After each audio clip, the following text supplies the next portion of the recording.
तस्य ज्ञानाञ्जनशलाकया चक्षुरुन्मीलितं येन तस्मै श्रीगुरवे नमः। नमो विष्णुपादाय कृष्णप्रेष्ठाय भूतले श्रीमते भक्तिवेदान्तस्वामिनिति नामिने। नमस्ते सारस्वते देवे गौरवाणी प्रचारिणे निर्विशेष शून्यवादी पाश्चात्यदेशतारिणे। हे कृष्णा करुणा सिंधु दीनबंधु जगत्पते गोपेश गोपिकाकांत राधाकांत नमस्तुते। तप्त कांचना गौरांगी राधे वृंदावनेश्वरी वृषभानुसुते देवी प्रणमामि हरिप्रिये। जय श्री कृष्ण चैतन्य प्रभु नित्यानंद श्री अद्वैत गदाधर श्रीवासादि गौरभक्तवृंद। हरे कृष्णा कृष्णा कृष्णा हरे हरे, हरे राम राम राम हरे हरे। मूकं करोति वाचालं पंगुं लंघायते गिरिं यत्कृपातमहं वन्दे श्रीगुरुदीनतारिणं श्रीपरमानन्दमाधवं श्रीचैतन्यमीश्वरम्। हरे कृष्ण। तो ये एक बहुत सुंदर संगीत है, गाना है जो जन्माष्टमी के उपलक्ष्य में कुशल विहारी क्रू ने लिखा है और हम उसको गाएंगे। एक तो आप सब दोहराइए।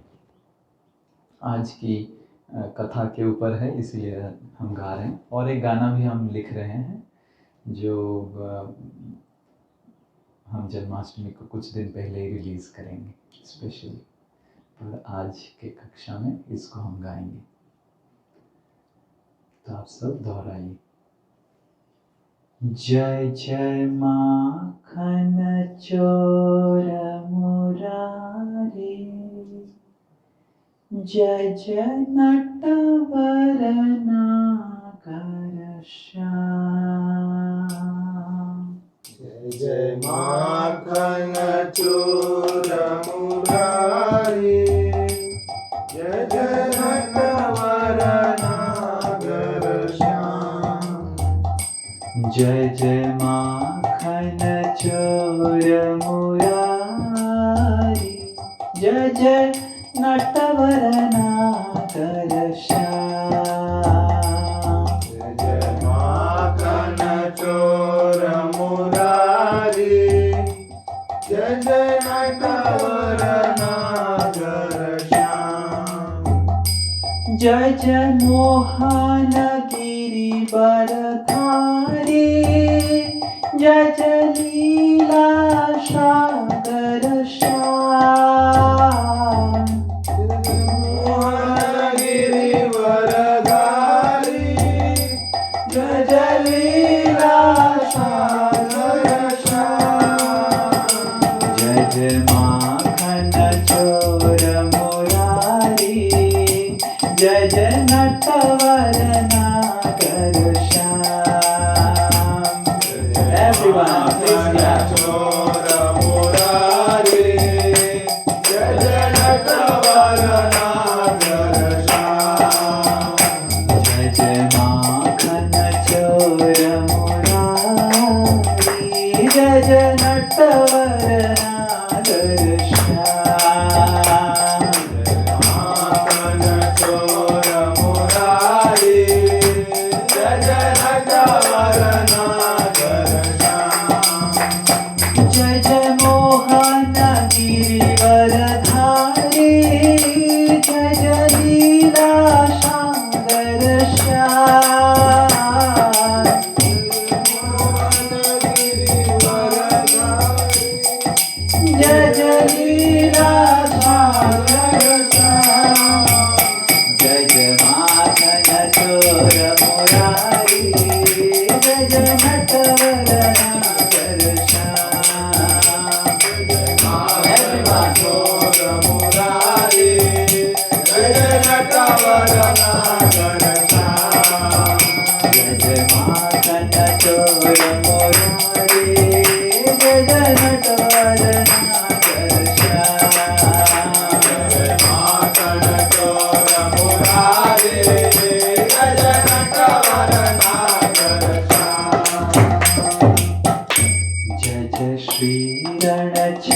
चोर मुरारी, जय जय गोपी जन वल्लभ श्याम। जय जय श्री रणछोड़ मुरारी, जय गोपी जन वल्लभ श्याम। जय जय राधा रास बिहारी, जय ब्रज सुंदर केशव श्याम। जय राधा रास बिहारी, जय ब्रज सुंदर केशव श्याम। जय जय श्री रणछोड़ मुरारी, जय गोपी जन वल्लभ श्याम।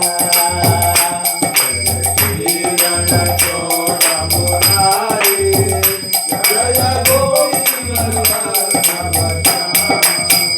जय जय राधा रास बिहारी, जय ब्रज सुंदर केशव श्याम। जय राधा रास बिहारी, जय ब्रज सुंदर केशव श्याम।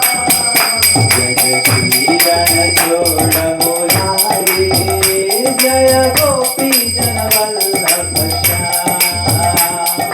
श्री रणछोड़ मुरारी, जय गोपी जन वल्लभ श्याम। जय जय माखन चोर मुरारी, जय नटवर नागर श्याम। माखन चोर मुरारी, जय नटवर नागर श्याम। जय जय नटवर नागर श्याम। नागर श्याम।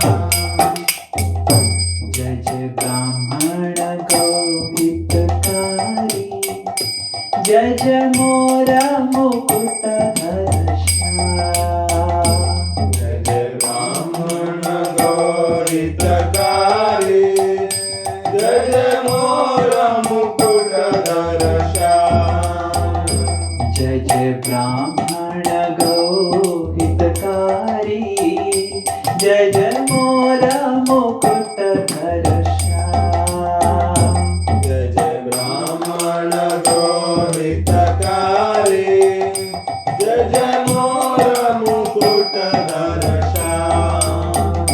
जय जय जमुना तटवनवारी, जय जय मदन मनोहर श्याम। जय यमुना तटवनचारी, जय जय मदन मनोहर श्याम। जय जय ब्राह्मण गौहितकारी, जय जय मोर मुकुटधर श्याम।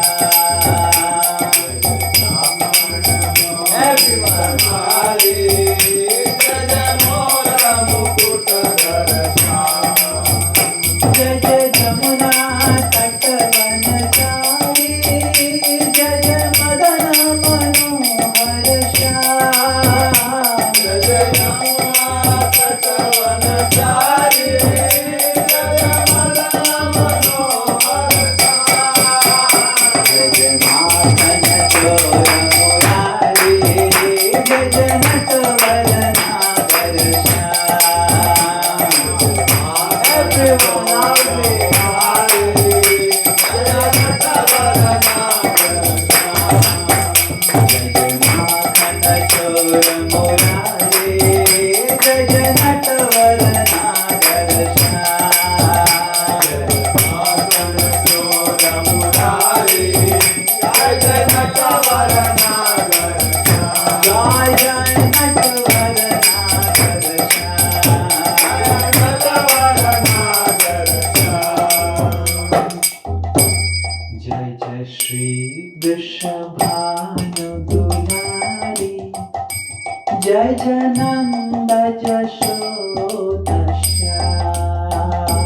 जय जय श्री वृषभानु दुलारे, जय जय नंद यशोदा श्याम। जय जय श्री वृषभानु दुलारी, जय जय नंद यशोदाश्याम। जय जय श्री वृषभानुदुलारी, जय जय नंद यशोदाश्याम।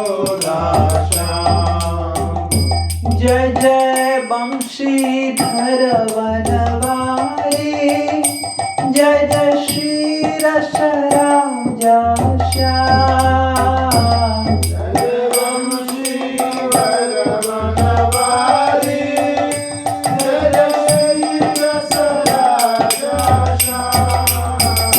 जय जय श्री वृषभानुदुलारी, जय जय नंद यशोदा श्याम। वृषभानुदुलारी, जय जय नंद यशोदा श्याम। जय जय बंशीधर वनवारी, जय जय श्री रसराजा श्याम। जय जय वंशीधर वनवारी, जय जय श्री रसराजा श्याम। जय जय माखन चोर मुरारी, जय जय नटवर नागर श्याम। माखन चोर मुरारी, जय जय नटवर नागर श्याम। जय जय माखन चोर मुरारी, जय जय नटवर नागर श्याम। माखन चोर मुरारी, जय जय नटवर नागर श्याम। जय जय मोहन गिरिवरधारी, जय जय लीला सागर श्याम। जय जय मोहन गिरिवरधारी, जय जय लीला सागर श्याम। जय जय श्री वृषभानुदुलारी, जय जय नंद यशोदा श्याम। श्री वृषभानुदुलारी, जय जय नंद यशोदा श्याम। माखन चोर मुरारी, जय जय नटवर नागर श्याम। माखन चोर मुरारी, जय जय नटवर नागर श्याम। जय जय नटवर नागर श्याम। जय नटवर नागर श्याम। जय जय लीला सागर श्याम। जय लीला सागर श्याम। जय गोपी जन वल्लभ श्याम। जय गोपीजन वल्लभ श्याम। जय जय मोरा मुकुटधर श्याम। जय मोरा मुकुटधर श्याम। जय जय मदन मनोहर श्याम। जय मदन मनोहर श्याम। जय जय नंद यशोदा श्याम। जय नंद यशोदा श्याम। जय जय श्री रसराजा श्याम। जय जय श्री रसराजा श्याम। जय जय माखन चोर मुरारी, जय जय नटवर नागर श्याम। जय जय माखन चोर मुरारी, जय जय नटवर नागर श्याम। श्री कृष्ण बलराम की जय। श्री श्री वृंदावन धाम की हरे कृष्ण। आज बहुत ही पावन तिथि है भारतवर्ष के लिए। तो इस पावन तिथि में हम कृष्ण लीला की चर्चा करेंगे। हम देखते हैं कि किस तरह इस जड़ जगत में लोगों को भगवान के बारे में चर्चा करने के लिए उनका इच्छा इतना नहीं है, उनका उतना भाव नहीं कि भगवान के लीलाओं के बारे में चर्चा करें। पर भगवान सोचते हैं, स्पेशली दुर्गा देवी और शिव जी ये सोचते हैं कि इन लोगों को भक्त कैसे बनाएं, इन लोगों को भगवान की और कैसे। ये तो हर वक्त पॉलिटिक्स के बारे में सोचते हैं, ये तो हर वक्त कहाँ पे मर्डर हुआ सोचते हैं, ये तो हर वक्त इधर उधर के बारे में सोचते रहते हैं। जो न्यूज़ में खोलेंगे तो क्या आता है, पॉलिटिक्स, स्पोर्ट्स, और किसका रेप हुआ, कहाँ पे क्राइम हुआ, कहाँ पे लड़कियों का अत्याचार हुआ, ये सब खुलते हैं, वो सब अच्छे से पढ़ते हैं। और इनको कृष्ण के बारे में, राम के बारे में चर्चा कैसे करवाएं? तो इसलिए भगवान भी सेंसेशन क्रिएट करते हैं, अलग अलग तरीके का सेंसेशन, क्योंकि जड़ जगत में इतना सेंसेशन है। बॉलीवुड का क्या सेंसेशन देखिए। पर मैं दावे के साथ कह सकता हूं कि राम जन्मभूमि का जो सेंसेशन था, कोई भी बॉलीवुड हॉलीवुड उसको पीछा छोड़ देगा, है कि नहीं? आप सब मानते हैं? क्योंकि ये सेंसेशन स्वयं दुर्गा देवी और शिव जी क्रिएट किए थे रामचंद्र को फेमस करने के लिए। आज की डेट में पूरा व्हाट्सएप स्टेटस सबका जय श्री राम बोल रहा है। कल तक पेड़ हो जाएगा, एटलीस्ट एक दिन तो बोल रहा है पब्लिक। भारत का 130 करोड़ आबादी जय श्री राम बोल रहा है। कुछ लोग नहीं बोल रहे होंगे, वो पागल है, वो तो कभी सुधरेंगे नहीं, पर तो है, बिकॉज सेंसेशन इज रिक्वायर्ड। अब रामचंद्र हमारे सीधी सरकार, वो कहाँ सेंसेशन क्रिएट कर पाएंगे? तो इसीलिए रामचंद्र ने जो सेंसेशन भारत में क्रिएट किया पिछले 500 साल से, और कितने लोग तपस्या कर रहे हैं कि राम मंदिर बनेगा, correct? So sometimes this sensation is required for condition souls. भौतिकवादी लोगों को सेंसेशन चाहिए, सबके लिए, आनंद के लिए भी सेंसेशन चाहिए और भक्ति के लिए भी सेंसेशन चाहिए। और बिना सेंसेशन का, बिना पॉलिटिक्स का, बिना कुछ, जैसे भगवान महाभारत में पता है द्रौपदी का वस्त्रहरण हुआ, हाँ वस्त्रहरण, ओह वस्त्रहरण हुआ, पढ़ते हैं तो क्या हुआ? और उसके बाद फिर कृष्ण आते हैं बचाने के लिए, हाँ कृष्ण ने बचाया, तो कृष्ण का नाम लेगा ना, वस्त्रहरण पढ़ते पढ़ते कृष्ण का नाम लिया। तो उसी तरह भगवान अलग अलग उपायों से सेंसेशन क्रिएट करते हैं ताकि भौतिकवादी मनुष्य लोगों का मन को आकर्षित करके उनके नाम का जप करें। वैसे जय श्री राम कोई नहीं करता है, but when it is added with some political favor and some कुछ झमेला, some crime, some जय Shri Ram. But I have been telling, मैं कितने लोगों को बोलता हूँ हरे कृष्ण कीजिए, वो कीजिए, मंदिर बनाए जय श्री राम, हाँ बोलना ही पड़ेगा जय श्री राम। सो भगवान ऐसे सेंसेशन क्रिएट करते हैं भौतिकवादी लोगों का मन को आकर्षित करने के लिए। हमको सोचना चाहिए कि कितने भगवान कृपालु हैं, किस किस तरीके का भगवान काम करते हैं, कार्य करते हैं ताकि हमारा मन को आकर्षित करें। कहाँ कहाँ तक भगवान करते हैं। एक्चुअली भगवान के लिए सब कुछ आसान है करना, पर भगवान ऐसे सब घटनाएं घटते हैं जो भी पिछले जो शतक में 500 साल में जो घटना घटी है, that created such a sensation in the hearts of people that people are chanting Jai Shri Ram. Yes. Similarly, Krishna भी जब आते हैं तो सेंसेशन क्रिएट करते हैं। अभी तक लोगों को कन्विंस नहीं हुए, बहुत सारे लोग, ऑलमोस्ट 90% से ज़्यादा लोग कन्विंस नहीं हुए कृष्ण ने रासलीला किया क्यों। आधे लोग तो बोलते हैं कि वो भगवान सही में है क्या, करेक्ट? तो भगवान ऐसे सेंसेशन करते हैं कि लोग बॉलीवुड हॉलीवुड सब छोड़ के, समझ रहे, बॉलीवुड छुड़वाना है, हॉलीवुड छुड़वाना है, तो कितना सेंसेशन क्रिएट करना पड़ेगा भगवान को। और लोग इतने डूबे हुए हैं भौतिकता में, दारू पीने में, 4 नियम का भंग करने में, मूवीज देखने में, तो भगवान को किस लेवल का सेंसेशनल ड्रामा क्रिएट करना पड़ेगा तब जाके लोग उनके प्रति आकर्षित हों, क्योंकि मन इतना तमोगुण और रजोगुण में है।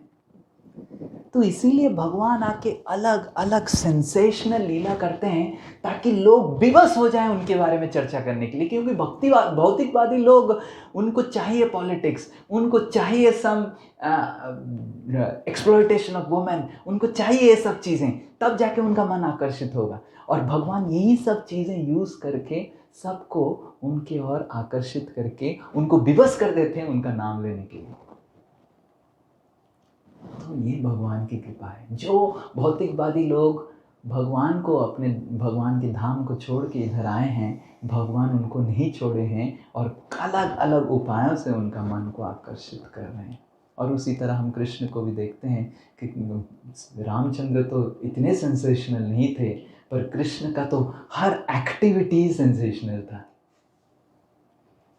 वो पैदा होते ही सेंसेशनल काम किए। रामचंद्र एटलीस्ट जब थोड़ा उम्र हुआ, मतलब 24 साल हुआ या विश्वामित्र बुलाए तो ताड़का का वध किया, राम कृष्ण तो 3 दिन में ही मार दिए थे पूतना को। समझ आ रहा है? Krishna did such sensational thing. और फिर कुछ समय के बाद कृष्ण रेंगड़ रहे थे, क्रॉलिंग, क्या बोलेंगे हिंदी में, रेंगना। और कुछ समय के बाद कृष्ण चलने लग गए। और जैसे ही कृष्ण चलने लग गए पूरा ब्रज रुक गया, क्योंकि कृष्ण चल रहे हैं, स्वयं भगवान चलेंगे तो सबको रुकना ही तो पड़ेगा। तो पूरा ब्रज रुक गया क्योंकि कृष्ण चलना चालू कर दिए। और इतना परेशान करते थे कृष्ण, इतना माखन चोरी किए, इतने माखन चोरी किए, इतना परेशान करते थे। आज हम सुनेंगे भगवान क्या क्या करते थे। और सुखदेव गोस्वामी बता रहे हैं, सुखदेव गोस्वामी बता रहे हैं कि बलराम जी को इतना शर्मिंदा हो रहा था कि ये सब लीला करना है। सुखदेव गोस्वामी बोल रहे थे कि कृष्ण ने बलराम जी को अपना असिस्टेंट बना दिया। भाई ये काम मैं नहीं कर सकता हूँ, बलराम जी बोल रहे। सुखदेव गोस्वामी बोलते हैं सह रामो ब्रज स्त्रीणाम, ब्रज स्त्रियों को परेशान करने का जो लीला है, बलराम जी बोले बाप रे मेरा भी कोई कैटेगरी है, मैं इससे सब काम नहीं करूँगा। हाँ, कृष्ण बोले असिस्टेंट बन जाओ। तो सुखदेव गोस्वामी बोलते हैं सह रामो, मतलब रामो मतलब बलराम जी। बाकी सब फील्ड में बलराम जी आगे रहते थे, बट चोरी करना, और आज सुनेंगे क्या क्या करते थे कृष्ण, तो वो सब करने में सुखदेव गोस्वामी बताते हैं सह राम, बलराम भी थोड़ा असिस्टेंट रोल निभाते थे। कृष्ण ने किया क्योंकि मेरा कोई इज्जत है, बलराम में हूँ, आदि गुरु हूँ मैं, ये सब चीज़ें। ब्रज स्त्री नाम को परेशान करना, तो कृष्ण ऐसा सेंसेशन क्रिएट किए चलते ही कि सारे गोपी लोग परेशान हो गए। और एक दिन सारे गोपी लोग इकट्ठा होकर डिसाइड किए, मीटिंग किए कि आज हम कि मैया के पास जाएंगे पूरा कंप्लेन लेके। तो सारे गोपी लोग पहुंच गए, और जैसे पहुंच गए कृष्ण को समझ में आ गया कि आ गए हैं मेरे बारे में कंप्लेन करने के लिए। तो कृष्ण भी उधर पहुंच गए। कृष्ण पहुंच के फिर मैया यशोदा का जो घूंघट रहता है, घूंघट को उतारने लग गए और बाल को ऐसे ऐसे करने लग गए, पीछे से ऐसे ऐसे पीठ को मारने लग गए। और गोपी लोग बोलने लगे मैया मैया पता है। तो कृष्ण बोले क्या बोलो, तो क्या है। जैसे ही कृष्ण गोपियों को देखे और गोपी लोग कृष्ण को देखे, और यशोदा पूछ रही है बोलो तो क्या हुआ क्या हुआ। भैया क्या बोल रहे थे आप, कुछ बोल रहे थे क्या। ना आप तो बोलने आए, मैं तो बोलने नहीं आया हूँ ना ना, आओ क्या हुआ क्या। फिर कृष्ण रोने लग गए और पूरा गोपी लोग भूल ही गए क्या है, क्यों आए हैं, क्या बोलना चाहते हैं, सब भूल ही गए। और कृष्ण बोले मैया मैया मैया ये क्या है मैया, ये क्या है मैया। तो एक गोपी बोले कि देखिए कि चांदा है, चंद्रमा है। तो कुछ कुछ गोपी लोग बोले कान्हा ये तो चंद्रमा है, ये तो एक हंस है ना, ये मेरे को हंस चाहिए ना। हंस कैसे आएगा, ये तो तुम्हारे पास नहीं आएगा, तुम इतना काला है, ये हंस इतना गोरा है, तुम्हारे पास नहीं आएगा। तो कृष्ण बोले नहीं मेरे को ये हंस चाहिए ना ना, तुम इतना काला नहीं आएगा। तो सिचुएशन और डेंजरस होने लग गया, कृष्ण रोने लग गए। और एक गोपी बोला नहीं नहीं ये हंस नहीं, ये चंद्रमा है, ये बहुत सुंदर खिलौना है ना, मेरे को वो खिलौना चाहिए। तो फिर रोने लग गए। फिर यशोदा महारानी बोले अरे वो सब झूठ बोल रहे हैं, मैं बताता हूँ, मैं तुम्हारी मैया हूँ, मैं बताता हूँ, ये एक माखन है, तो मेरे को माखन खाना है, मेरे को तो बहुत अच्छा लगता है ना, ये माखन ऐसे नहीं मिलेगा, नहीं ये माखन कैसे हुआ। तो मैं चलो कहानी सुनाता हूँ। फिर यशोदा महारानी कहानी बताते हैं। एक बार की बात है, खीर सागर था, तो खाना बनाने खीर सागर भैया कितना घायल लगता होगा खीर सागर बनाने के लिए। हाँ ना गाय नहीं लगता है खाना, ये तो भगवान ने सृष्टि किया है ना। कैसे भगवान इतना दूध बना दिए? अरे भगवान, अगर हम गायों को क्या खिलाते हैं, यशोदा मैया बोला रहे हैं, देखिए गायों को घास खिलाते हैं, उन क्या होता है पता नहीं कि अंदर दूध निकल जाता है। जो भगवान गायों में शक्ति दिए हैं घास को दूध करने में, क्या वो भगवान खीर का दूध का सागर नहीं बना सकते? ना हाँ मैया ना, पर भगवान कौन है ना? भगवान तो सर्वव्यापी है, नारायण है। ओ नारायण भगवान है, कृष्ण कृष्ण से सोच रहे हैं। फिर मैया तो हमने तो देखा है दूध से ऐसे नहीं तो मंथन करना पड़ता है ना। हाँ, जैसे गोपी लोग मंथन करते हैं, आप सब जैसे मंथन करते हैं वैसे ही मंथन हुआ ना। हाँ, ऐसे मंथन हुआ, और जब मंथन हुआ ना कितना बड़ा रॉड लगा होगा ना मैया ना। हाँ, बहुत बड़ा मेरू पर्वत आया था मंथन करने के लिए। और मैया वो रस्सी कितना बड़ा होगा ना। हाँ, एक नाग, वासुकी नाग से हुआ था। ओ तो फिर मैया क्या हुआ ना, उस दूध के मंथन से जो मक्खन निकला वो मक्खन चंद्रमा है। सच है, कहानी तो हमने सुना है कि चंद्रमा तो वैसे ही सृष्टि हुए हैं, पर तुम मैया तो उसको क्यों नहीं खा सकते हैं ना? उस समय विष भी निकला था, और वो विष महादेव ग्रहण किए थे, और वो विष का कुछ कुछ बूंद अभी देखो उस माखन में लग गया। देखो कैसे काला काला दिख रहा है ना। हाँ मैया, इसीलिए उसको खा नहीं सकते हैं। तो ऐसे सुन सुन के फिर कान्हा सो गए। फिर यशोदा महारानी कान्हा को अंदर लेके सो गए। फिर गोपी लोग सब चले गए खाने, समुद्र मंथन लीला सुन के चले गए। फिर जाते समय गोपी लोग सोचने लगे, हम क्यों गए थे मैया के पास? एक गोपी बोले, हम कान्हा को सुनने, कान्हा के लीलाओं को सुनने के लिए ना, हमने तो कंप्लेन करने गए थे। अरे हम तो भूल ही गए कंप्लेन करना। अरे बाप रे, ये लड़का तो शैतान नंबर 1 है, हमको तो पूरा भुला ही दिया। तो फिर गोपी लोग बोले, नेक्स्ट टाइम हम ये कान्हा का शकल ही नहीं देखेंगे, इसका शकल में कुछ तो गड़बड़ है, सब भुला देता है। वो तो है ही, कृष्ण का मोहिनी शक्ति जो है, कौन छूट सकता है। तो फिर नेक्स्ट दिन फिर से गोपी लोग डिसाइड करते हैं कि हम जाएंगे पर कृष्ण को नहीं देखेंगे। तो ऐसे बैठते हैं, यशोदा महारानी के साथ बात करते हैं, कृष्ण को ऐसे देखते हैं। मैया बोलती हैं कि उधर क्यों नहीं देखता हूँ मैं, इतना खराब है क्या मेरा कान? ना ना ना ना मैया, हम तो आपसे बात करने आए हैं, इसलिए आपकी ओर ही नज़र रख रहे हैं। तो फिर मैया बोले, बोलो क्या हुआ? ये आपका कान्हा ये बहुत बड़ा डाकू बनने वाला है आगे जाके। अरे छोटा वयस में ऐसा हो रहा है। देखिए मैया, मैं बता रहा हूँ, आप नीम का छोटा सा पेड़ देखिए, नीम का छोटा पेड़ में 2 पत्ता खाइए, क्या लगेगा? तीता। और तुलसी का पत्ता खाइए, तुलसी जैसा लगेगा। नींबू का पत्ता तोड़ के छोटा पेड़ का देखिए, नींबू जैसे सुगंध आएगा। तो जब छोटा वयस में जो पेड़ जिस तरह का सुगंध देता है, बड़ा वयस में क्या होता है? उसी तरह का फल भी देता है। और ये इतना चोरी करता है, आगे जाके इसको संभाल नहीं पाएंगे। अभी माखन चोरी कर रहा है, कल जाके सोना जवाहरात हीरे मोती सब चोरी करेगा, और तुम्हारा पूरा इज्जत जाने वाला है मैया, मैं बता रहा हूँ। तो और एक बोला, अरे छोड़ दो, ये तो इतना बदमाश है, आके हमारा जो बछड़ा है उसको छोड़ देता है। तो ये सब बोले, छोड़ देता तो अच्छा है ना, बछड़ा लोगों को छोड़ना चाहिए, तुम लोग इतना अत्याचार करते हो, बछड़े को बांध के रखते हो, छोड़ देना चाहिए। अरे छोड़ देना चाहिए, वो सही है, हम बछड़ा को छोड़ना चाहिए, चराना चाहिए, ये भी गोपाल है, पर गलत समय में छोड़ देता है।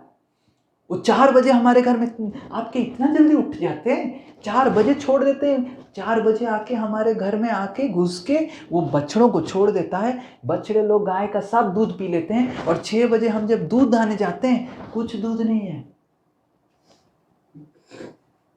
और जब मैं पकड़ता हूं उसके हाथ में, तो मेरे को बोलता है, क्या मैया पता है? ऐसे बोलते हैं, क्या बोलते हैं? मेरे हाथ क्यों पकड़े, शादी करना चाहते हैं क्या मेरे से शादी करेगा?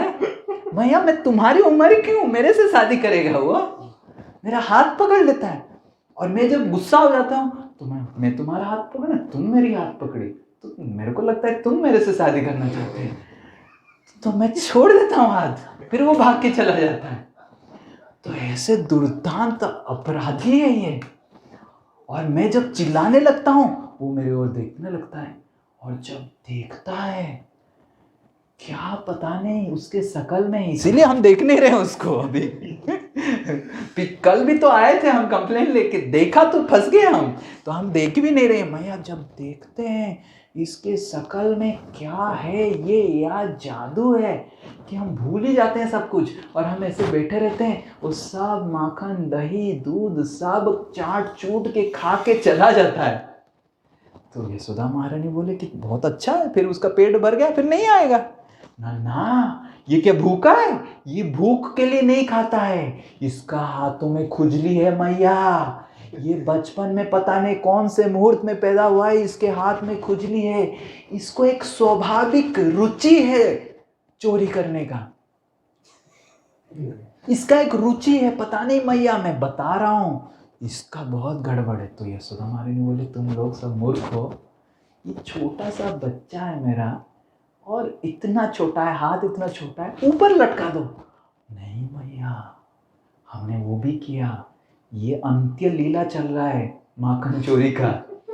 ये सब आदि मध्य में बताता हूँ, पहले आदि बताया, अभी मध्य लीला बताता हूँ। ये तो अंत्य लीला में इतना हुआ तो कंप्लेन लेके आए हैं, मध्य में सुनिए कि मैया क्या हुआ।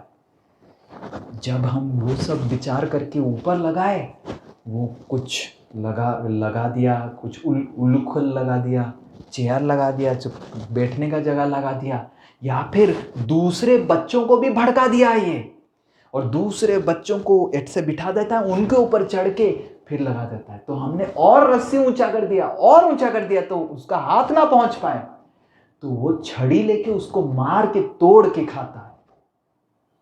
और तो और मैया, वो तो ठीक है, तो एटलीस्ट चोरी कर रहा है। हमारा घर आपका घर में कुछ अंतर है मैया। मेरे घर में आके कान्हा खाएगा, मेरे को खराब लगेगा, ठीक है, मेरा ही बच्चा जैसे खा रहा है, पर ऐसे काम करता है कि सारे बंदर लोगों को बुला देता है। ठीक है, चोरी कर रहा है, हमारा घर तुम्हारा घर मैया, कुछ प्रॉब्लम नहीं है, थोड़ा आके खा लिया, थोड़ा भांग तोड़ फोड़ कर लिया, बंदर लोगों को बुला लेता है, और बंदर लोगों को इतना खिलाता है, इतना खिलाता है, इतना खिलाता है, बंदर लोग सुसु नंबर 1 नंबर 2 उधर ही करते हैं, और जब परेशान हो जाते हैं बंदर और खा नहीं पाते हैं, और वो चिल्लाता है और हमको आके जाके बोलता है, देखो आपका माखन, आप बोले ना मैं चोरी करता हूँ आपका माखन, आपका माखन इतना थर्ड क्वालिटी है कि बंदर नहीं खा रहा है, तो आप मैं क्यों चोरी करूंगा, ऐसे बोल के चला जाता है। तो मैया ये बहुत खराब है, ऐसे तो नहीं करना चाहिए ना मैया।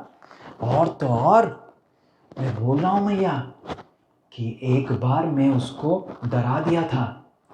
हर अलग अलग गोपी अपना अपना एक्सपीरियंस बता रहे हैं, हर किसी के साथ भगवान ने सेम एक्सपीरियंस नहीं किया, नहीं तो वैराइटीज मदर ऑफ एंजॉयमेंट। तो एक गोपी बोली कि and this gopis are elderly gopis of contemporaries of mother Yashoda, mother Yashoda के समकक्ष हैं, मतलब उनके भी बच्चे कान्हा के छोटे हैं ये सब।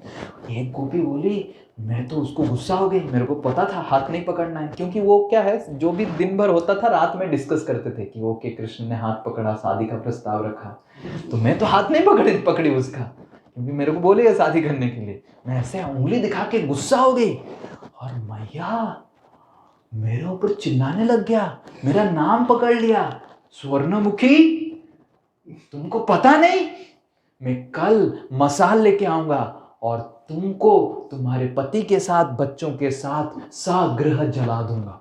भैया ये तो डकैती हो गया, तो जलाने का धमकी दे रहा है, आदत आई है कैसा मैया, तुम क्या पैदा कर दिया। अभी तो हमको डाउट हो रहा है कि मैया तुम इतना अच्छी हो, बाबा इतने अच्छे हैं, ये तुम्हारा लड़का है ना मैया।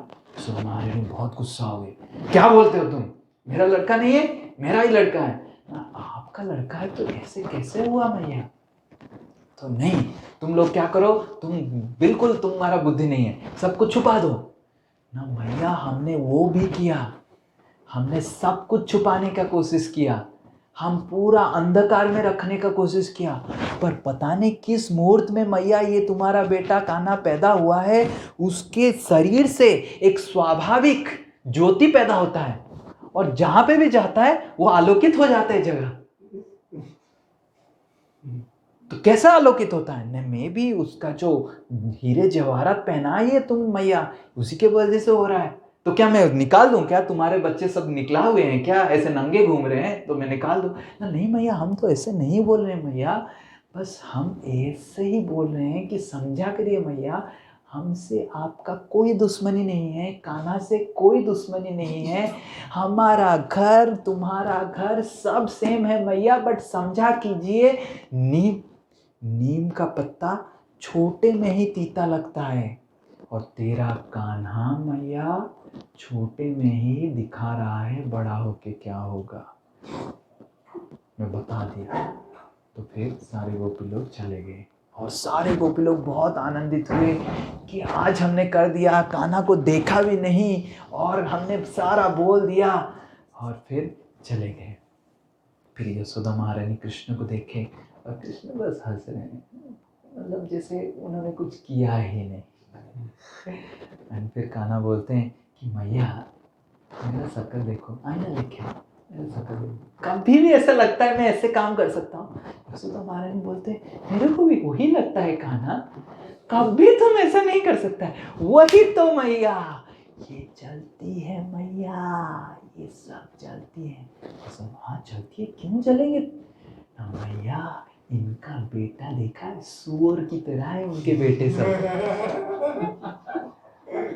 खुद तो अच्छा बेटा पैदा नहीं कर पाते हैं, सुअर जैसा बेटा बेटी है, और तुमसे जलती है मैया। और मैं कितना भोला हूँ ना मैया, बहुत तुम भोला है, तो इसीलिए ये सब तुमसे जलते हैं। ऊपर ऊपर तुमको बहुत प्रेम दिखाते हैं, मेरा घर तुम्हारा घर सब अपना घर, ये घर वो घर, और सुअर जैसा बेटा पैदा किए हैं, और मेरे से इतना प्रेम करते हैं, और मेरे को प्रेम करते हैं, मेरे को खुद बुला के खिलाते हैं माखन, और मैं जब खा लेता हूँ और आके तुमको ऐसे चोरी का इल्जाम, मैं बिल्कुल नहीं जाऊंगा उनके घर अभी माखन खाने के लिए।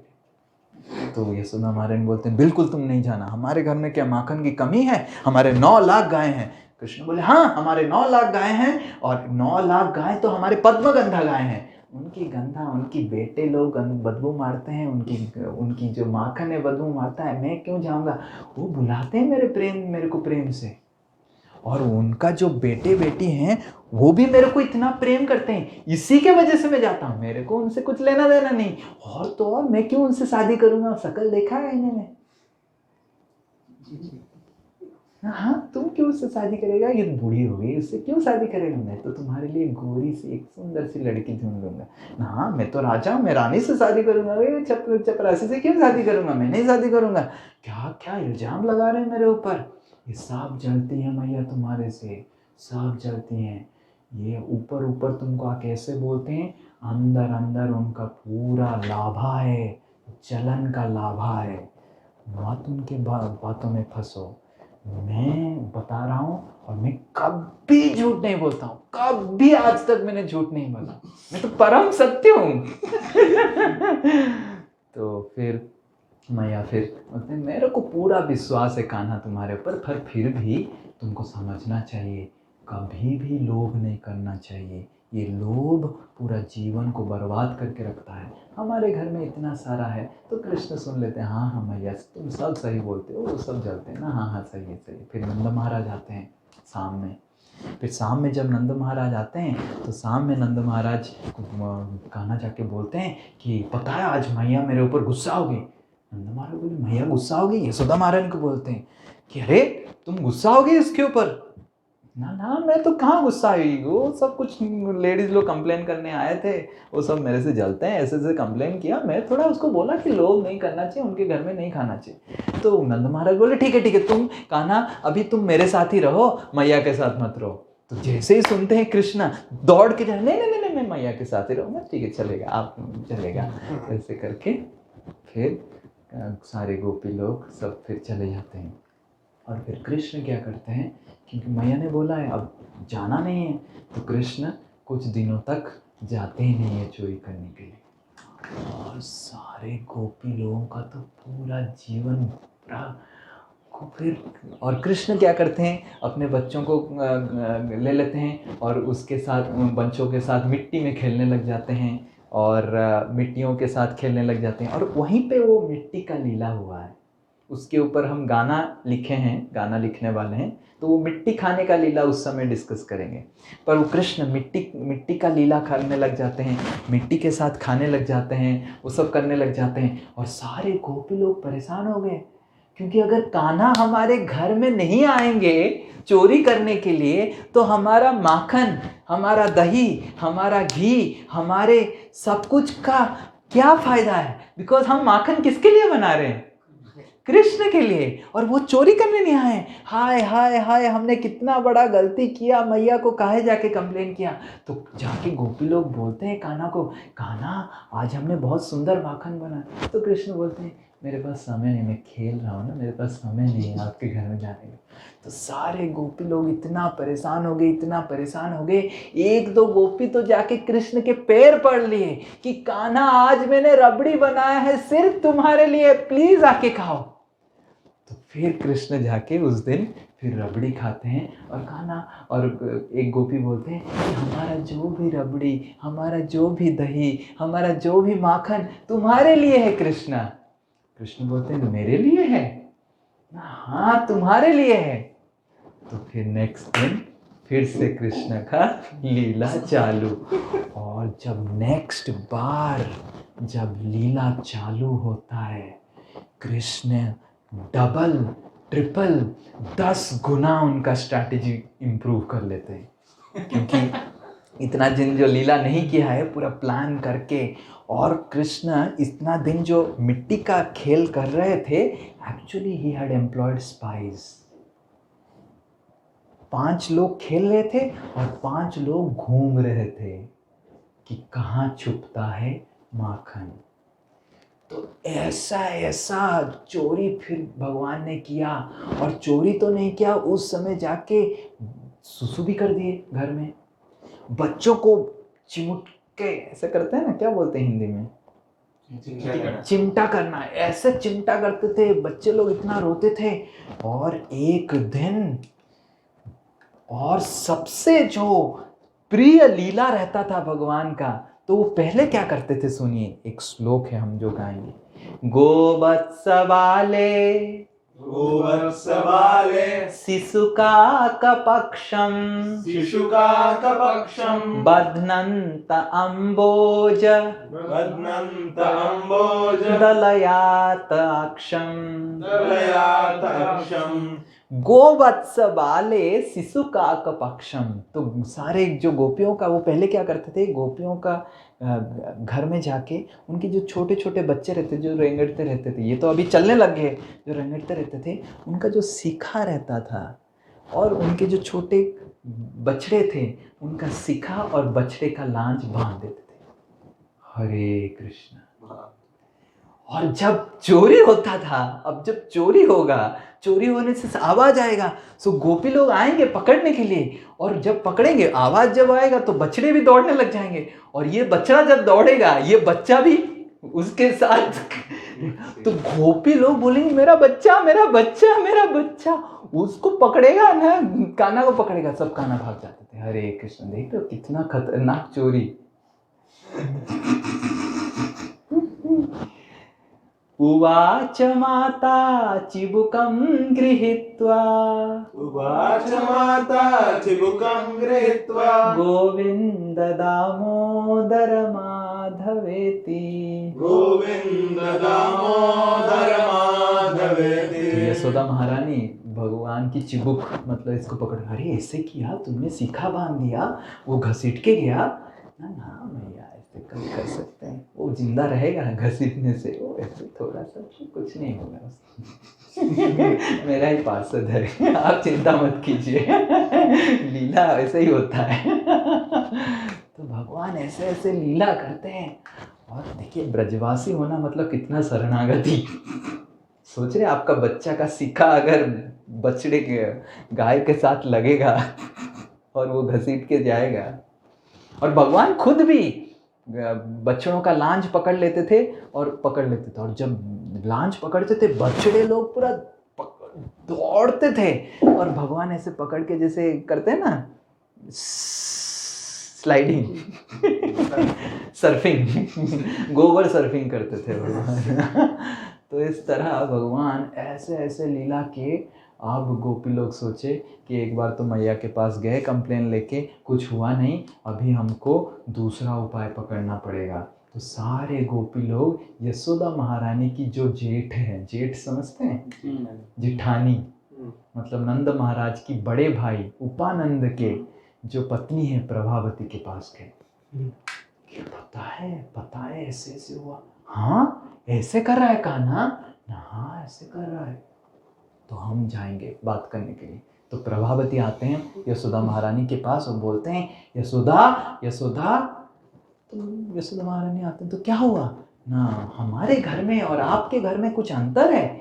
मेरा घर आपका घर सब समान है, मेरा घी आपका घी सब समान है, मेरा माखन आपका माखन सब समान है, पर पता है तुम्हारा कान्हा क्या करता है? तुम्हारा कान्हा आके चोरी करता है, ये सब करता है। तो यशोदा महारानी को तो सब पता है, ऑलरेडी इतना बार सुने, परेशान हो गए हैं, बस सब पता है। अभी हम कुछ विश्वास नहीं करेंगे क्योंकि तुम लोग सब मेरे से कान्हा से वो सब लोग जलते हैं। जब तक रंगे हाथ माखन के साथ मेरे कान्हा को आप लेके नहीं आएंगे तब तक मैं विश्वास बिल्कुल नहीं करूँगा। तो प्रभावती चले गए, सारे गोपियों को बोलते हैं पकड़ना पड़ेगा लड़का को। तो वो प्लान करते हैं पकड़ने के लिए। और एक दिन पूरा ब्रज में सारे गोपी लोग जो कंप्लेन किए हैं सब लोग अच्छा अच्छा माखन बना के सब कुछ लेके जाते हैं। और कृष्ण देखते हैं घूमते घूमते, तो आप जा रहे हैं तो कहाँ जा रही इतना माखन कहाँ ना, प्रभावती के घर में बहुत बड़ा उत्सव है ना, उधर माखन लेके जा रहे हैं। और कृष्ण देख रहे हैं 2-3 दिन से माखन घी दही सब गोपियों के घर से कहाँ जा रहा है, प्रभावती देवी के घर में जा रहा है। तो कृष्ण सोचे, 7 बालकों को बोले कि तुम क्या जो सोच रहे हो मैं भी वही सोच रहा हूँ। हाँ कान्हा, आप जो सोच रहे हैं तो मैं भी वही सोच रहा हूँ ना, प्रभावती के घर में जाना चाहिए। पूरा ब्रज का माखन तो उधर ही पड़ा हुआ है, 2 दिन से लोडिंग हो रहा है, हम अपलोडिंग तो मधुमंगल बोलते हैं डाउनलोड इधर ही करेंगे। कृष्ण फिर पूरा अटैक करते हैं प्रभावती के घर में। और जब माखन देखते हैं तो इतने भाव विहोल हो जाते हैं, समझ रहे हैं, सारे गोपी लोग बना के भेजे, इतना माखन था कि वो भूल ही जाते हैं कि सब लोग अटैक करने वाले हैं। तो सारे गोपी लोग मिलके अटैक करते हैं और बाकी सब गोप बालक चले जाते हैं, पर कृष्ण बच जाते हैं। और प्रभावती उनके हाथ पकड़ लेते हैं और हाथ पकड़ के बोलते हैं हाँ अब भी पकड़ा, अब आज तुम्हें मैया के पास ले।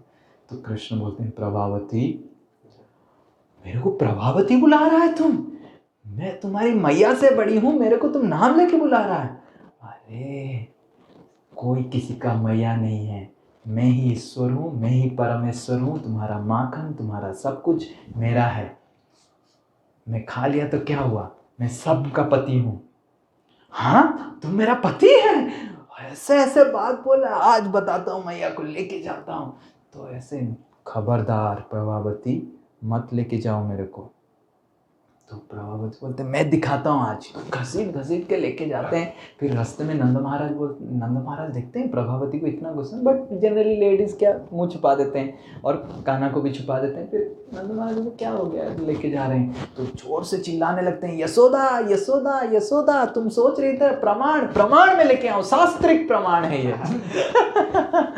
तो फिर बोले कहाँ है प्रमाण ना। फिर प्रभावती वो तो पीछे पीछे जोर जोर से चल के आ रहे थे, कान्हा तो पीछे थे।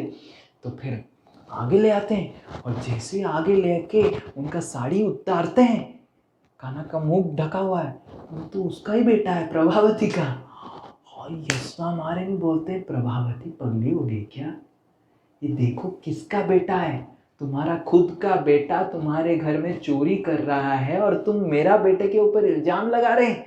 और प्रभावती देख के तो हैरान हो जाते हैं, मैं तो कान्हा को पकड़ के लेके आई, ये मेरा बेटा कैसे हो गया।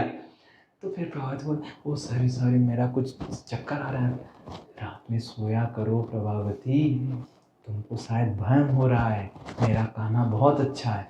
प्रभावती बहुत गुस्सा हो जाते हैं, फिर चले जाती हैं। और जब चले जाते हैं फिर कुछ समय जाने के बाद कृष्ण फिर प्रभावती को बोलते हैं, प्रभावती, फिर अरे ये कैसे हो गया, फिर खाना हो गया।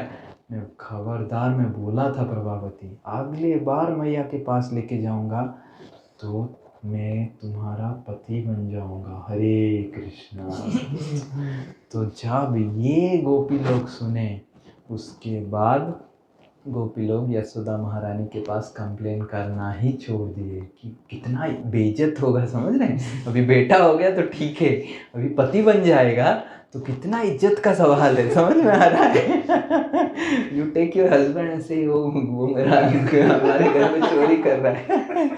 तो कोई गोपी लोग फिर परेशान नहीं करते थे और खूब परेशान करते थे, इतना चोरी करते थे, इतना बंदरों को खिलाते थे, इतना खिलाते थे, सब पूरा रामलीला का कर्जा भगवान ने फिर चुकता कर दिया। बंदरों को खिला खिला के एक दिन एक वो बालक बोला, कान्हा इतना जगह चोरी किए पर मज़ा नहीं आया। कृष्ण बोले, क्यों नहीं मज़ा आ रहा है, क्या प्रॉब्लम है? अरे वो सब ठीक है, पर इधर एक जगह है, पता है तुमको? मैं कहा, क्या जगह है? इधर एक बरसाना जगह है। कृष्ण बोले, ओके बरसाना जगह है, क्या करना है उधर? उधर अगर चोरी कर लिया कान्हा, तब हम समझेंगे तुम भी नंद का औलाद है। नहीं तो तुम देखो, तुम काला है, नंद महाराज गोरे हैं, मैया ही गोरी है, तो अगर तुम सही में हमको दिखाना चाहता है कि तुम नंद का सही असली औलाद है, यशोदा मैया का औलाद है, तुम अगर बरसाना में चोरी कर दिया तो ठीक चलेगा। तो कृष्ण बोलते हैं कि जरूर यह होगा, श्रीदामा तुम्हारे घर ही जा रहे हैं तो लाज बचाना। श्रीदामा बोले, हम सब रेडी करेंगे। तो श्रीदामा मेड ऑल अरेंजमेंट्स। कि श्रीदामा तो उधर ही रहते थे, राधा रानी के भाई हैं, तो श्रीदामा मेड ऑल अरेंजमेंट्स कि कहाँ क्या कैसा कौन से जगह में अटैक करना है, कहाँ पे दूध मक्खन अच्छा मिलता है, सब कुछ अरेंजमेंट करके भगवान को बताए। तो भगवान ऐसा अटैक किए बरसाना में, पूरा नेक्स्ट 7 दिन तक अलग अलग घर में ऐसा अटैक हुआ बरसाना में, ऐसा माखन चोरी हुआ, ऐसा हुआ कि पूरा तहस नहस हो गया। ऐसे जैसे भवंडर आता था और भवंडर आके पूरा सब सफ़ेद करके चला जाता था। गोबर से लिपा हुआ घर रहता था, सब ब्राउन ग्रीन दिखाता रहता था। और भगवान जब आते थे पूरा ट्रुप के साथ आते थे, जैसे सर्जिकल स्ट्राइक होता है ना, वैसे आते थे, पूरा सब बिखरा के माखन वाखन बिखरा के चले जाते थे। और बरसाना और नंदगांव दूर है, कंप्लेन में टाइम लगेगा। और वृषभानु महाराज थोड़ा नंद महाराज को सम्मान देते थे, तो क्या बोलूँ नंद को, ऐसे कैसे जाके बोलूँ, तो वृषभानु महाराज रोक देते थे, नहीं कुछ बोलते थे। और ऐसा हुआ ऐसे हुआ तो राधा रानी और ललिता देवी बोले कि हमको अभी कुछ करना पड़ेगा, ये बहुत ऊपर चल रहा है। तो फिर श्रीदामा को बिना बताए कुछ भी पता है कि पहले तो ललिता देवी बोले, हमारे घर में ही कोई तो इंटेलिजेंस चल रहा है, जैसे इंटेलिजेंस होता है ना, आईबी ब्यूरो, दूसरे कंट्री का रॉ होता है, वो सब घुस जाते हैं, फिर सब इंफॉर्मेशन ले लेते हैं, रिले होता है।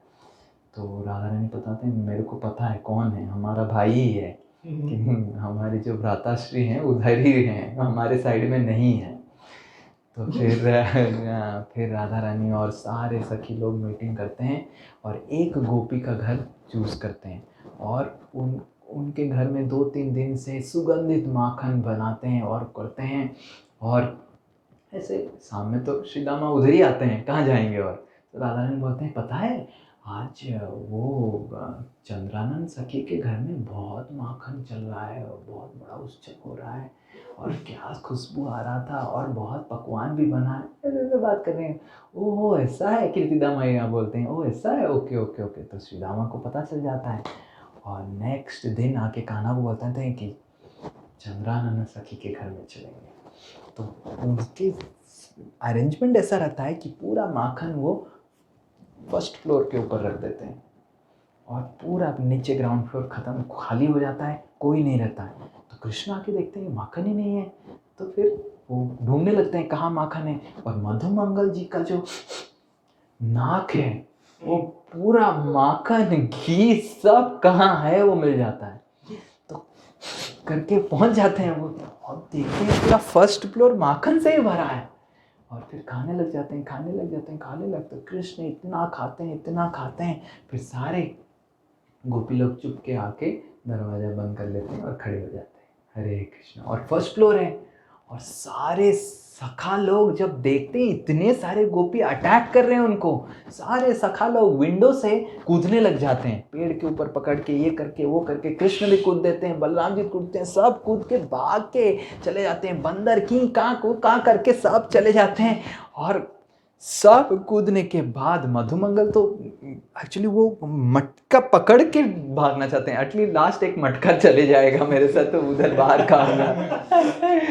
तो जब देखते हैं कि नहीं हो पा रहा है तो मटका छोड़ते हैं, फिर कूदना का कोशिश करते हैं, पर इतना जो 90% माखन तो उनके पेट में घुसा है। तो पेट इतना बढ़ गया है कि उनका जो सर है घुसता है, उनका जो हाथ है घुस जाता है, और पेट में जाके लटक जाता है, और वो पूरा ऐसे अटक जाते हैं, और ना आगे ना पीछे। अब गोपी लोग जाके मधुमंगल जी का पैर पकड़ लेते हैं, बांध देते हैं, और मधुमंगल जी चित्कार करते हैं, कान्हा कान्हा कान्हा, जोर जोर से चित्कारते हैं। फिर गोपी लोग, कुछ लोग नीचे चले जाते हैं और उनका शिखा बांध देते हैं, शिखा को नीचे रस्सी को फेंक देते हैं, और कुछ लोग ऐसे शिखा खींच रहे हैं और कुछ लोग इस साइड से खींच रहे हैं, और वो अटका हुआ है पिवट की तरह, जैसे होता है ना तराजू, पेट में नाभि के पास वो लटक गया है। और ऐसे ऐसे होके पूरा इतना, और जोर जोर से मधुमंगल जी कन्हैया कन्हैया कन्हैया चित्कार कर रहे हैं। और फिर कृष्ण दौड़ के फिर वापस आते हैं मधुमंगल जी को बचाने के लिए, क्योंकि वो भी तो एक उनके आर्मी के सदस्य हैं और बहुत ही इम्पोर्टेंट सदस्य हैं, क्योंकि he is the person who finds all the ingredients. कहाँ छुपा है? Because of his nose, such a powerful nose. तो वो आके बोलते हैं ब्रह्म अपराध, ब्रह्म अपराध, ब्रह्म अपराध, इतना अपराध हुआ, ब्रह्म अपराध। तो सारे गोपी लोग तुरंत छोड़ देते हैं मधुमंगल को, और कृष्ण तुरंत निकाल देते हैं।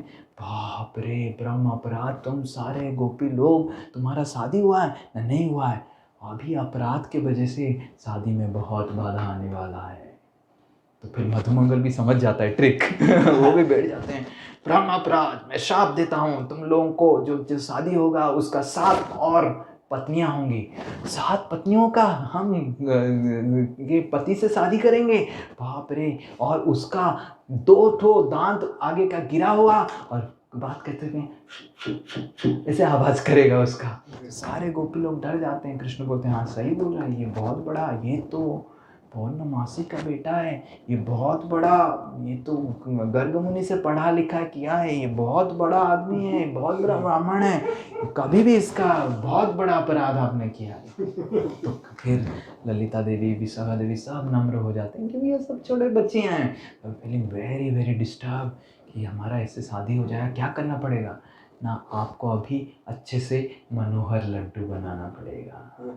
और जब माखन जो घुसा है पेट में, अब जब उसके अंदर मनोहर लड्डू का टॉपिंग्स होगा, आइसिंग ऑन द केक, तब ब्राह्मण जब खुश हो जाएंगे, तब खुश हो जाएंगे, नहाए नहीं मंदमंगल ना, हाँ हाँ हाँ हाँ हम खुश हो जाएंगे।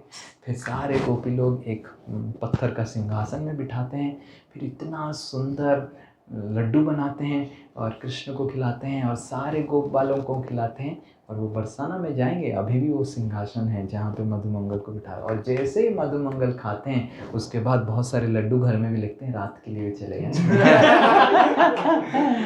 तो इस तरह भगवान ऐसे ऐसे माखन चोरी का लीला करते हैं कि सारे ब्रजवासियों को पूरा उनका मन को हर लेंगे। तो वात्सल्य रस में जो थे, जो गोपियाँ लोग जैसे यशोदा महारानी और उनके समकक्ष जो थे, उनका हृदय को हरण करते थे भगवान माखन चोरी लीला करके।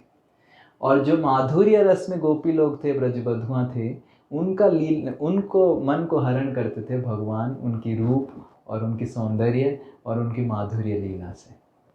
पर सारे ब्रजवासियों का मन भगवान हरण कर लेते थे, और हमको समझना चाहिए कि इस तरह लीलाओं से अगर हमारा मन हरण नहीं हो रहा है, रुचि नहीं जागृत हो रहा है, तो हमारे मन में कितना गंदगी बैठा हुआ है।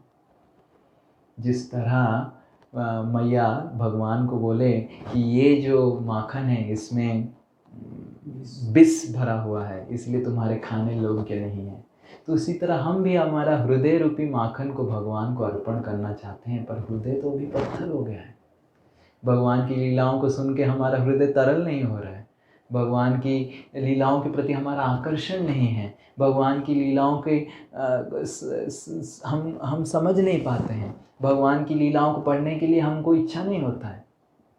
तो मतलब हमारा हृदय इतना पत्थर हो गया है। देखिए गोपी लोग इतने आसक्त थे भगवान के पास, वो कंप्लेन करने इसीलिए जाते थे ताकि उनको डिस्कशन हो, ताकि वो डिस्कशन करें भगवान के बारे में। तो हमारा हृदय को आकर्षित करने का एक ही तरीका है, जब हम और लीला भगवान का श्रवण करेंगे, भगवान का नाम लेंगे, भक्तों के साथ लीलाओं का डिस्कशन करेंगे, तो हमारा जब हृदय पर परिवर्तन हो जाएगा, हृदय शुद्ध हो जाएगा, हमारा माखन रूपी हृदय को भी भगवान चुरा लेंगे। भगवान माखन चोर है और भगवान का और एक नाम है चित्त चोर। चित्त मतलब चेतना, पर भौतिक चेतना को भी चित्त बताया जाता है।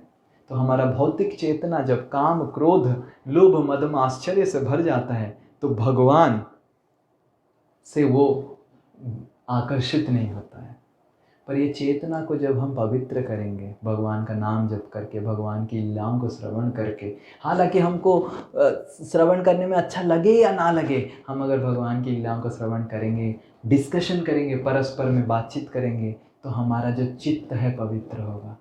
और जब चित्त पवित्र होगा, इस तरह के भगवत धाम में जहाँ पे every day is a sensation, we will get an entrance into it. तो ये बहुत महत्वपूर्ण है। जन्माष्टमी आ रहा है तो हमको सोचना चाहिए कि जन्माष्टमी टू जन्माष्टमी, 2019 जन्माष्टमी और 2020 जन्माष्टमी में क्या मेरा भगवान का प्रति जो आकर्षण है तिनका बढ़ा है क्या, मेरे को सोचना चाहिए। नहीं तो ऐसे जन्माष्टमी टू जन्माष्टमी टू जन्माष्टमी चलता जाएगा और एक दिन ऐसा आएगा कि उस साल का जन्माष्टमी हम देख नहीं पाएंगे और हम गुजर जाएंगे। और वो साल जब आएगा जिस जन्माष्टमी को हम नहीं देख पाएंगे, उससे पहले ही हमको गुजरना पड़े, उससे पहले ही हमको भगवान के प्रति इतना आकर्षण जागृत करना चाहिए कि उस साल का जन्माष्टमी हम भगवत धाम में मनाएं। हरि बोल। तो मान लीजिए ऐसे चलते चलते 2040 का जन्माष्टमी आप देख नहीं पाएंगे, क्योंकि 2040 अगस्त में जब जन्माष्टमी आएगा, जुलाई में ही हरे कृष्णा, तो 2040 का जन्माष्टमी हम भगवत धाम में मनाएंगे। तो ये हमारा आकर्षण जागृत करना चाहिए, और उसके लिए बस 20 साल बाकी है।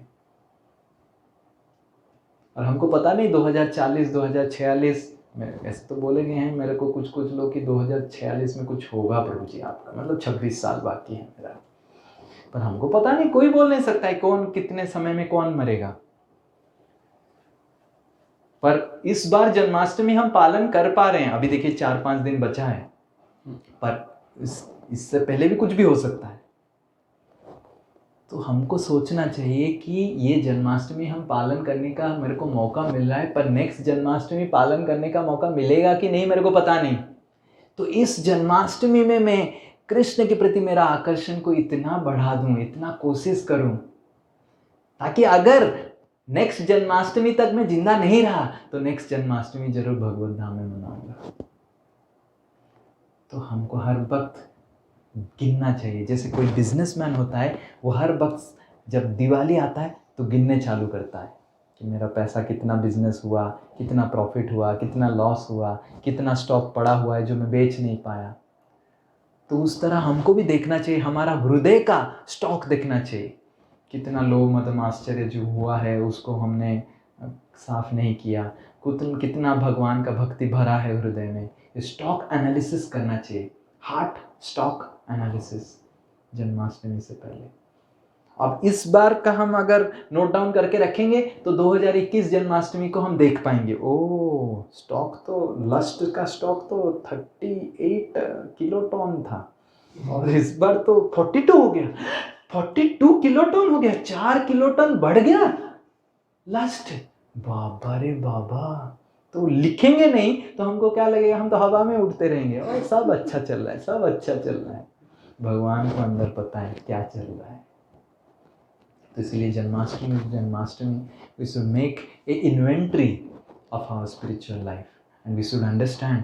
ऐसे ही एक करके जन्माष्टमी चला जाएगा और मैं अगर कोशिश ना करूं, वॉलेंटरीली हृदयपूर्वक मैं अगर कोशिश ना करूं, तो भगवान के प्रति आसक्ति रातों रात जागृत नहीं होने वाला है। भगवान के प्रति, लीलाओं के प्रति आकर्षण रातों रात जागृत नहीं होने वाला है। और अगर हर जन्माष्टमी में अगर 20 और जन्माष्टमी में देख पाऊंगा तो मिनिमम मेरे को 5% भगवान का प्रति आकर्षण जागृत करना है, ताकि 20 जन्माष्टमी के बाद 100% जागृत होगा तो मैं भगवत धाम जाऊंगा। मैथमेटिकल कैलकुलेशन में बता दिया। तो मिनिमम अगर और मेरे को 20 देख पाऊंगा मैं। अब हाँ, किसको पता है कौन कितना देख पाएगा, किसको पता नहीं। बट अगर पकड़ के चलें कि मेरा 30 है तो 50 में मरूंगा, तो अगर 20 जन्माष्टमी और मैं देख पाऊंगा तो मेरे को पता है कि 5% इस बार प्रगति करना ही है। हरे कृष्ण। तो यही कह के मैं विराम करूंगा कि मैं विनम्र अनुरोध करता हूँ आप सबसे कि आप कोशिश कीजिए कि भगवान के प्रति आकर्षण को वृद्धि करने के लिए, और इसका एक ही तरीका है भगवान के बारे में अध्ययन करना और भगवान के भक्तों से उसको श्रवण करना और बार बार श्रवण करना। ठीक है, ये लीला तो मैंने सुन लिया, बार बार जितने सारे हम लेक्चर दे रहे हैं, क्लास दे रहे हैं, उसको बार बार सुनिए, बार बार सुनिए। आप देखेंगे एक हफ्ता, एक महीने पहले जो हमने क्लास दिया था लीलाओं के बारे में, उसको फिर से सुनेंगे, आपको लगेगा कि अरे मैं तो सब भूल ही गया हूँ। और जितना सुनेंगे, बार बार सुनेंगे, उतना देखेंगे आपका आकर्षण और वृद्धि होगा। बार बार सुनिए, तो सुना हूँ मैं नहीं, बार बार सुनिए, बार बार सुनिए। जितना बार आप सुनेंगे उतना आपका आकर्षण भगवान के प्रति बढ़ेगा। कभी नहीं सोचते माखन चोरी लीला हमने सुन लिया, नहीं, बार बार सुनिए, फिर से चलाइए। सेम क्लास 1 महीना पहले हमने सुना था, फिर से सुनिए। जितना सुनेंगे भगवान के लीलाओं को उतना हृदय परिवर्तन होगा और उतना देखेंगे भगवान के करीब जाएंगे। नहीं तो जन्माष्टमी बीतता जाएगा और इधर हम भगवत धाम नहीं जाके भौतिक धाम में ही रह जाएंगे। हरे कृष्णा कृष्णा कृष्णा हरे हरे, हरे राम राम राम हरे हरे। श्री कृष्ण भगवान की, श्री वृंदावन धाम की जय। श्रील प्रभुपाद की, निताई गौर प्रेमानंदे।